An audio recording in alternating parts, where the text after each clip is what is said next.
So back in 2016, Barack Obama was still president, and I was listening to music on my iPod. Around that time, Brian Gardam was telling me about AI and how it would eventually impact our lives. I was pretty skeptical. I was also pretty skeptical that Donald Trump would win. Most of us, all of us, were heartbroken. We hurt. We feared the worst. I opened up the sanctuary just to be together shortly after that day. But the following weekend was my Sunday off, and I went to Ottawa with my family. I should have planned to be in the pulpit that following Sunday. But the following Sunday after that, I preached on why I hate the 7 principles. I missed the moment. It wasn't what we needed. There was this looming feeling of dread. How will we live? How will we move on? But at the tail end of the postlude, my son Miles, just a year and a half old, ran up to where he was sitting in the pews here. He ran up to me where I was sitting on the chancel here because he just wanted to be on my lap.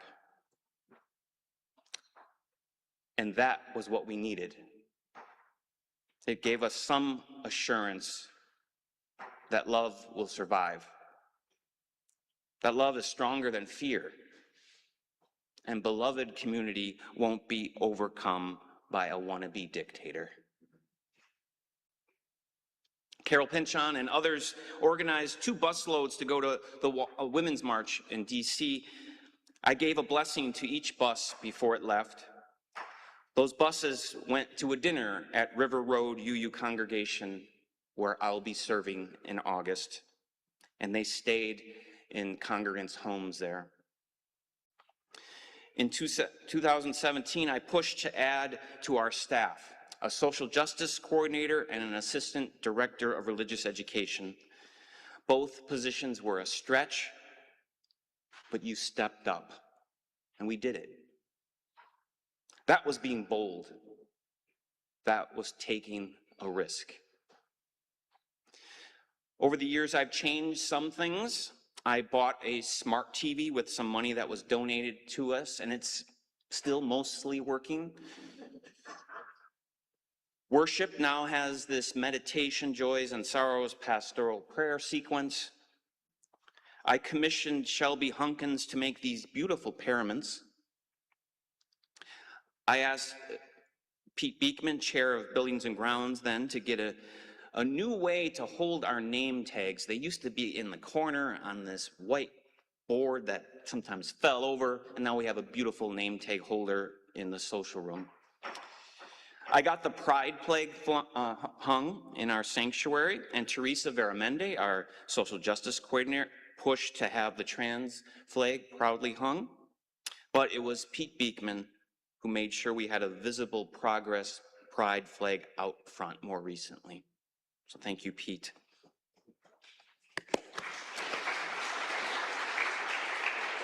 There have been disappointments. More than once, I tried to hire a part-time music director, but it never happened. But I am grateful for Betsy, Paul, Carol, Teresa, Jill, Doug, Oscar, Mary, John, Caitlin, the choir and the handbell choirs, and all the other talented musicians who have played here over the past decade. I pushed racial justice, and we put up a Black Lives Matter banner.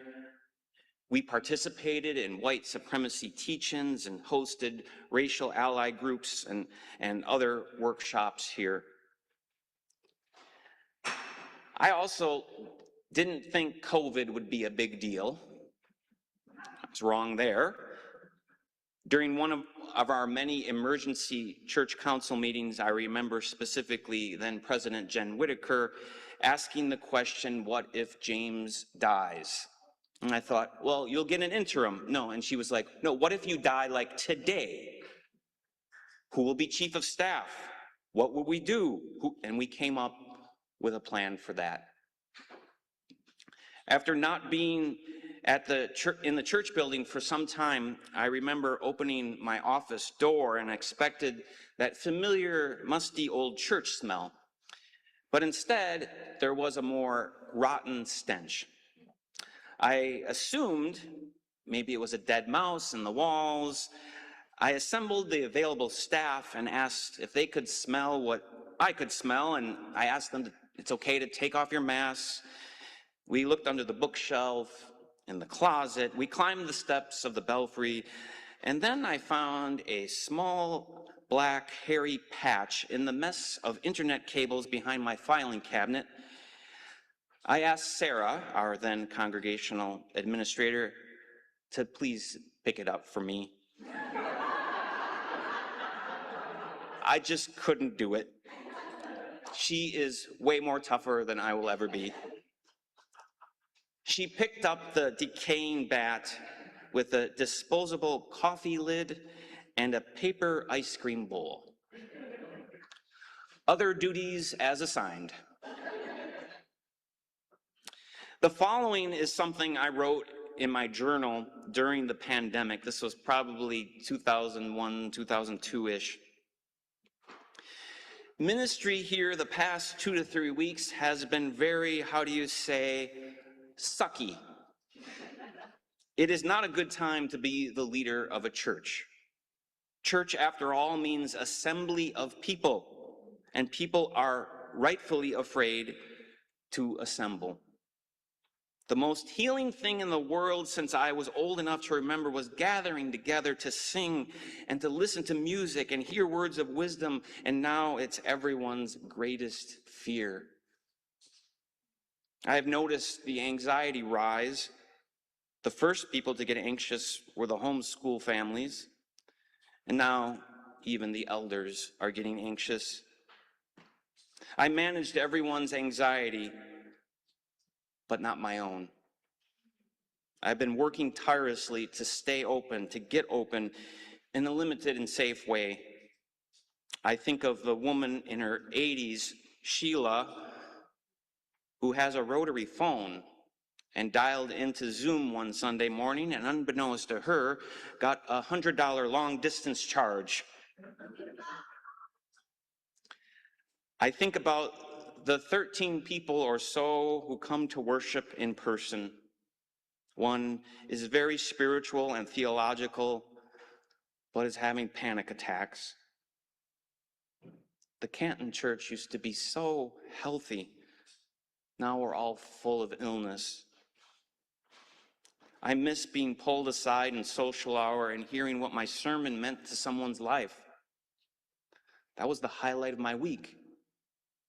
Some poetic or theological words said with force helped someone stop blaming themselves and to live better.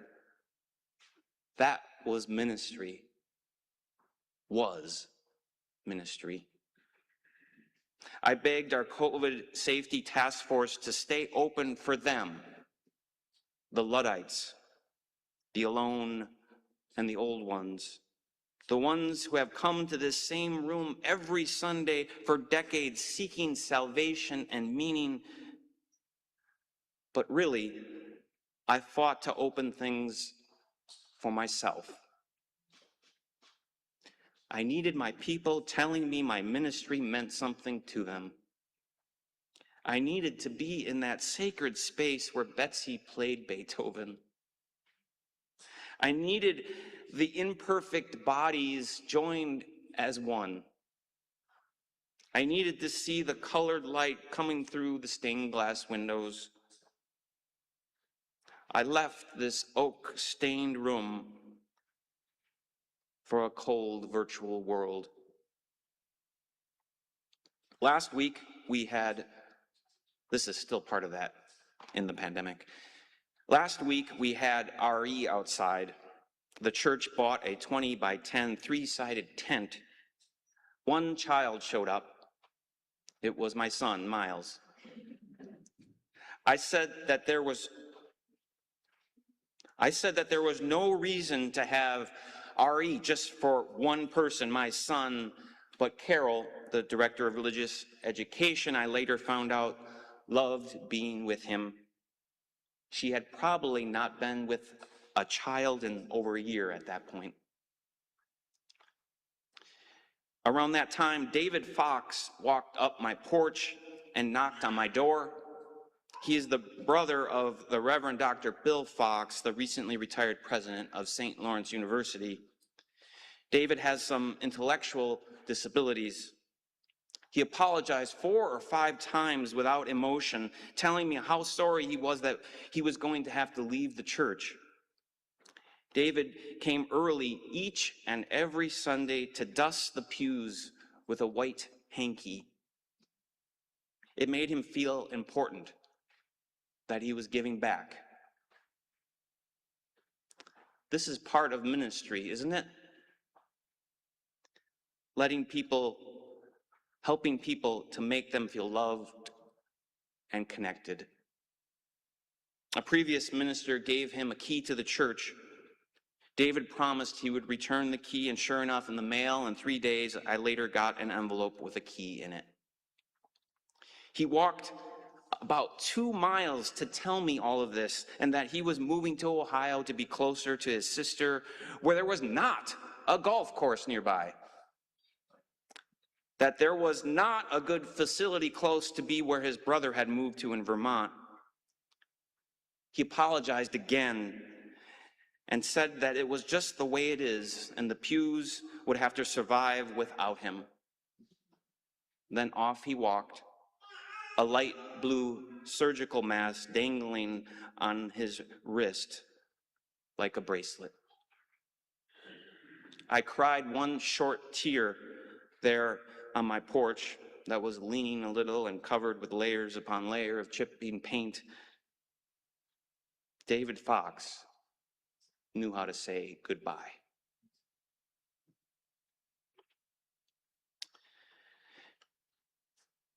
At times, I feel like I fell into the culture of this congregation maybe too much.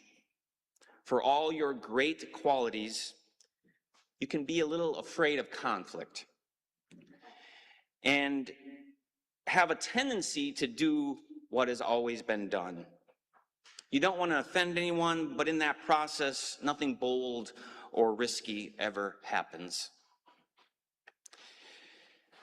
Now, I'm proud of many things. I'm proud that I went to the Twin Cities to protest ICE earlier this year, and I knew that you were all supporting me going. But I had no idea how many people in the larger community would come up to me and thank me for representing the North Country. I'm proud of the many of you showing up to protest the sheriff going into an agreement with ICE. And we celebrated 200 years as a congregation last year. But some of the things that I'm most proud of, hardly anyone knows about. Like being there for Anita Figueres as she died. We gathered around her bed. I invited everyone to be thankful for the gift of her life, for the chance to know her, and her husband, her mother, her daughter, and her son-in-law said warm words of gratitude and then said goodbye. Another good goodbye. Tim Updike told me recently he thought I would be the one to lead his memorial service. The good news, of course, is I didn't get to lead his memorial service. Most of you have expressed gratitude for my ministry. Most of you are happy for me and my family. And I also understand why you could be angry, especially when it looks like you're not going to get a minister, at least anytime soon. Will Powers mentioned to me that I was leaving on top, that I didn't overstay. Thank you. Thank you for the gift of being your minister in the past 10 years. I tried my best to love you. There were a few of you who did get under my skin. But for the most part, I found you easy to love. I adapted to you and you adapted to me. We were a good fit. Now,